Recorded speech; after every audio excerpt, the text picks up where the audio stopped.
आणि तसं पाहायला गेलं तर 28 तारखेला झालेली दुर्दैवी घटना ही आमच्या सगळ्यांचं मनोबल ही त्या ठिकाणी नक्कीच घटवणारी होती. अचानकपणे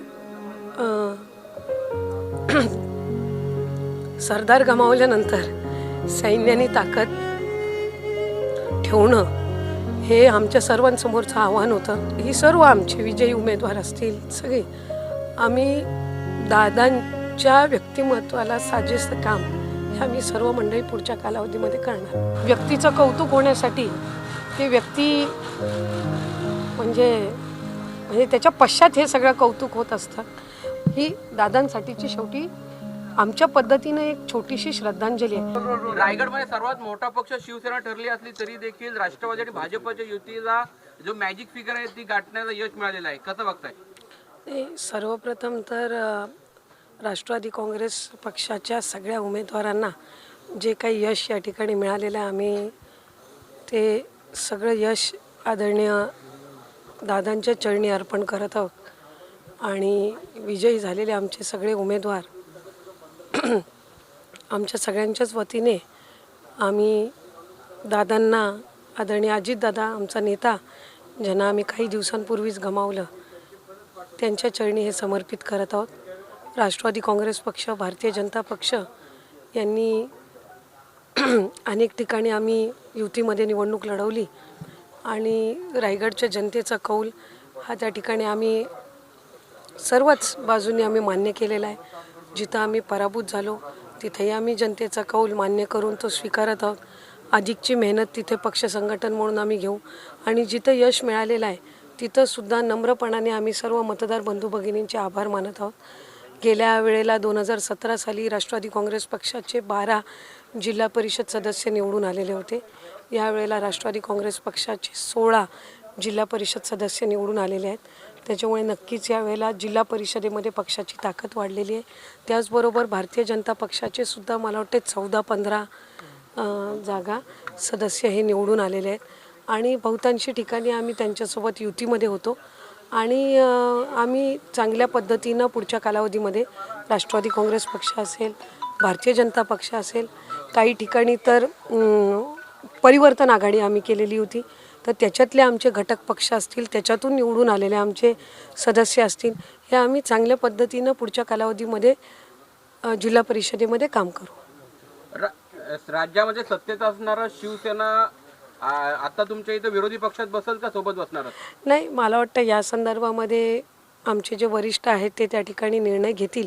पण एक वस्तुस्थिती खरी आहे की बहुतांशी ठिकाणी राष्ट्रवादी काँग्रेस पक्ष आणि भारतीय जनता पक्ष यांनी आम्ही युतीमध्ये निवडणूक लढवलेली होती.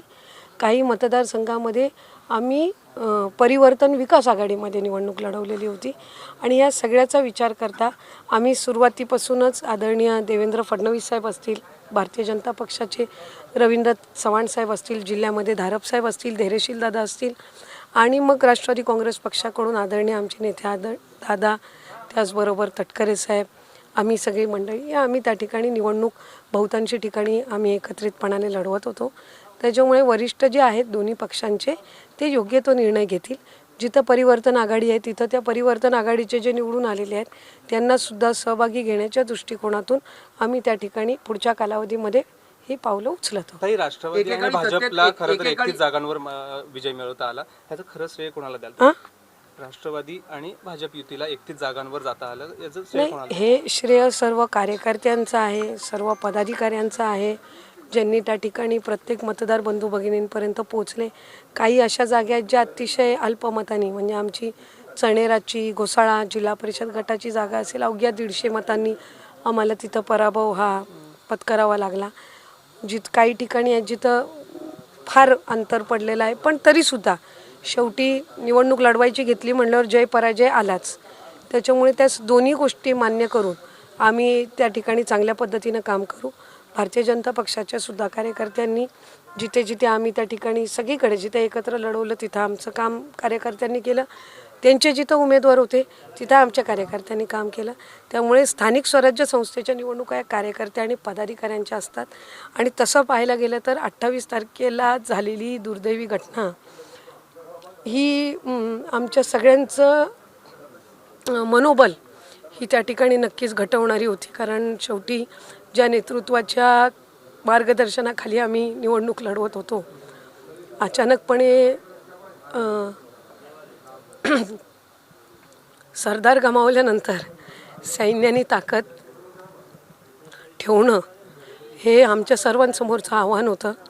त्याच्यामुळे त्या संबंध परिस्थितीमध्ये कार्यकर्त्यांनी, पदाधिकाऱ्यांनी त्यामधल्या 4-5 दिवसानंतरसुद्धा जी काही मेहनत घेतली त्याच्यातून आम्हाला आज हे उमेदवार निवडून आणता आले. आणि ही सर्व आमचे विजयी उमेदवार असतील सगळे, आम्ही दादांच्या व्यक्तिमत्वाला साजेसं काम हे आम्ही सर्व मंडळी पुढच्या कालावधीमध्ये करणार. रायगडमध्ये एकीकडे सत्तेत असणारा शेकापात हद्दपार होण्याच्या कंडिशनला गेला किंवा शेकापला बाजूने जागा निवडून आणता नाही आलेल्या, कसं बघताय? नाही, खरं तर निवडणूक म्हटल्यावर जयपराजय आला, मी कोणालाही त्या पद्धतीनं लेखणार नाही. शेवटी वेगवेगळ्या पद्धतीची समीकरणं आणि राजकारणं असतात. 8-10 वर्षापूर्वीची परिस्थिती, आत्ताची परिस्थिती ह्या सगळ्यामध्ये सुद्धा फरक असतो. त्याच्यामुळे जिथं जिथं शेतकरी कामगार पक्षाच्याही उमेदवारांनी लढवलं, मी त्यांनाही या निमित्ताने मी त्यांना अभिनंदनच करीन, कारण या सगळ्या परिस्थितीमध्ये त्यांनी लढवलं. कारण मी स्वतः मानते की कोण जय पराजित झालं आणि दुसऱ्याला कमी लेखण्याचं किंवा हे करण्याचं त्याच्यामध्ये काही कारण नाही, कारण शेवटी प्रत्येक कार्यकर्त्याने आपापल्या उमेदवारासाठी मेहनत घेतलेली असते. यश अपयश येणं हा शेवटी जनतेचा कौल असतो. त्याच्यातून कुठल्या पक्षाला कमी जास्ती लेखणं आणि आम्हाला काय थोडं अधिकचं यश मिळालं आहे, कोण पराभूत झाले, याच्यातून कोणाच्याबद्दल काही टीका टिप्पणी करणं मला वाटतं हे म्हणजे माझ्यासारख्या कार्यकर्त्याला तरी मला योग्य नाही वाटत. रायगडमध्ये कमळ फुलत असताना धैर्यशील मिसेस असेल, त्याचप्रमाणे रवी पाटलांची सुनबाई असतील, या दोघींचाही पराजय झाले, म्हणजे भाजपच्या मोठ्या नेत्यांचा पराभव झालेला आहे, कसं बघताय? नाही, कसं आहे, शेवटी या सगळ्यामध्ये जनतेचा कौल असतो आणि ही बाब नक्कीच आहे की आम्हाला वैकुंठदादांच्या म्हणजे मिसेस असतील जिथे त्या उभ्या होत्या, सौभाग्यवती, इथं निलेमाताई जिथे उभ्या होत्या, तिथं आम्हाला 100% खात्री होती की या दोन्ही जागा या भारतीय जनता पक्षाच्या त्या ठिकाणी निवडून येतील. आम्ही तिथं पंचायत समिती लढवत होतो त्यांच्यासहित राष्ट्रवादी काँग्रेस पक्ष. त्याच्यामुळे तसं पाहायला गेलं तर धक्कादायक निकाल आहेत, पण शेवटी तो जनतेचा कौल आहे. आणि मला खात्री आहे धैर्यशील दादा असतील, वैकुंठदादा असतील, रविशेठ असतील, पाटील साहेब, आम्ही सगळेच पुन्हा एकदा मेहनत करून जिथं जिथं आमचे उमेदवार दोन्ही पक्षाचे पराभूत झालेले आहेत तिथं आम्ही नव्याने चांगल्या पद्धतीनं काम करू.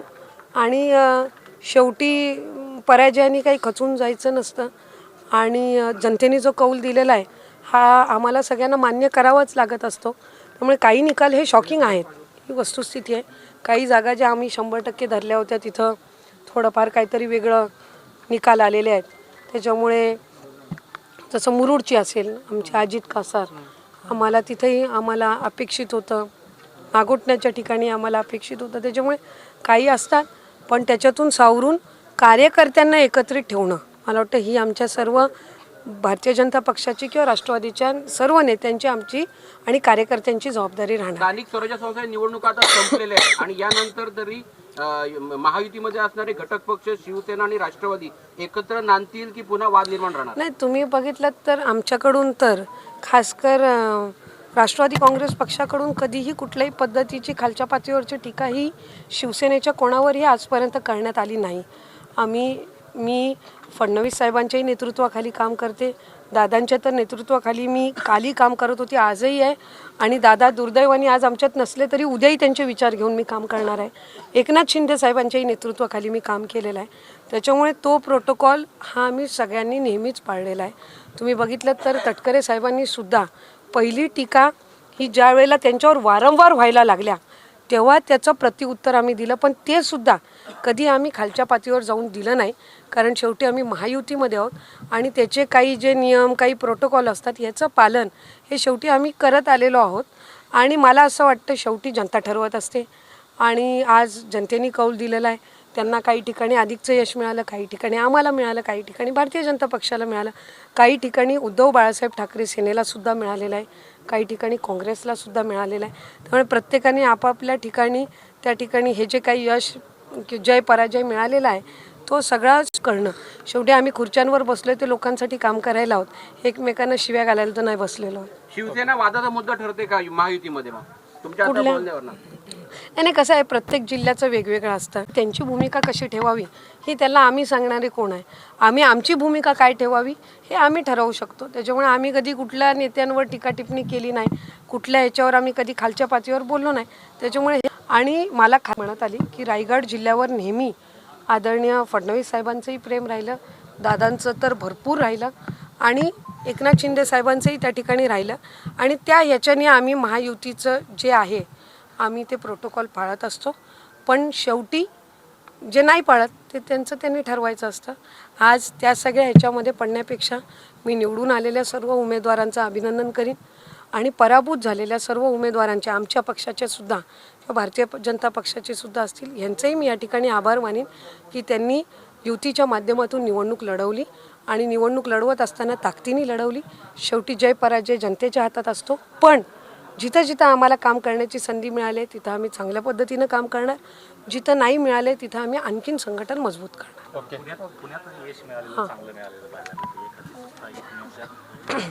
नाही, खऱ्या अर्थानं आदरणीय दादांचं पुण्यासाठीचं संबंध महाराष्ट्रासाठीचं असणारं योगदान हे फार मोठं होतं. मी त्याही दिवशी म्हटली, मी आजही म्हणेन, व्यक्तीचं कौतुक होण्यासाठी ते व्यक्ती म्हणजे त्याच्या पश्चात हे सगळं कौतुक होत असतं.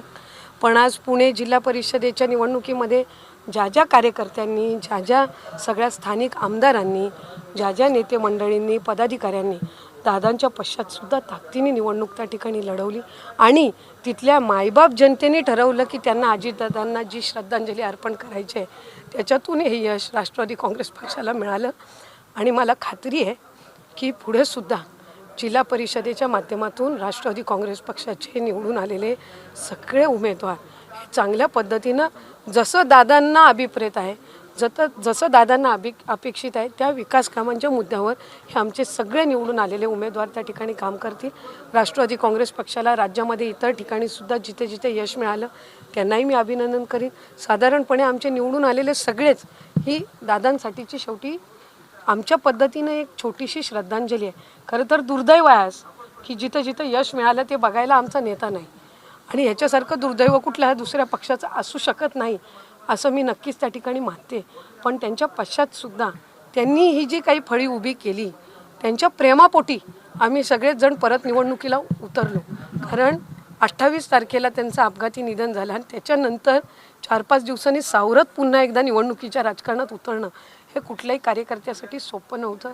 ते आम्ही सगळ्यांनी त्या ठिकाणी केलं आणि जे यश मिळालेलं आहे ते दादांच्या चरणी समर्पित.